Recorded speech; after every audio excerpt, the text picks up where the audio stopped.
When I was 14, I heard the band Metallica for the first time. It was an album with an all-black cover, and I didn't know what it was when I saw it on the CD rack in the gift shop of the rest stop on I-80 that I was in, for a reason that I can't recall. I thought the album was good, but it wasn't until I dived deeper into their earlier discography that I discovered the music that would shape me as a person for years to come. Ride the Lightning and Master of Puppets were albums that had songs that were unlike anything I had ever heard before, and I was hooked immediately.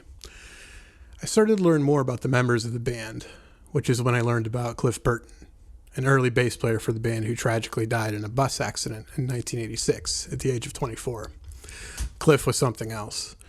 He played bass like a lead guitar player.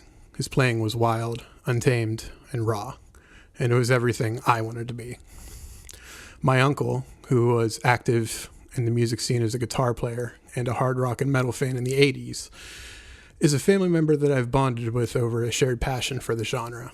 He came over for the holidays once, and we started talking about Metallica in depth as I was a new fan and excited to have a conversation with someone who actually shared my interest. I told him that I wanted to learn to play bass and be just like Cliff Burton. Well, my uncle said to me in response, "Listen, nephew, nobody can play like Cliff. If you pick up the bass, you're going to be bored. Play guitar instead. It's more fun." So that's what I did.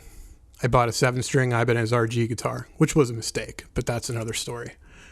I played and practiced nonstop. I learned as many Metallica riffs and solos as I could and started taking private lessons with a veteran of the Pittsburgh music scene named Jeff. I continued this for several years, and when I was 19, I joined a hard rock band called Sound War, in which I spent 2 years playing shows around the state of Pennsylvania, opening for various touring acts, while growing as a player and having some of the most memorable and fun experiences of my life. Over the next few years, I kept busy with school, starting my IT career, relationships, trying out other hobbies, so I didn't play as much as I used to. But it was always something I refused to give up on completely.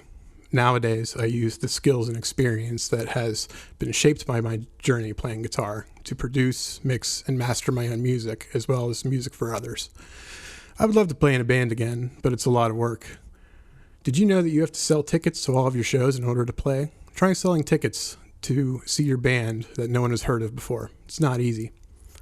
At the end of the day, picking up guitar, per the advice of my uncle, was one of the best decisions I've ever made, though my bank account and my girlfriend may disagree with me on that point.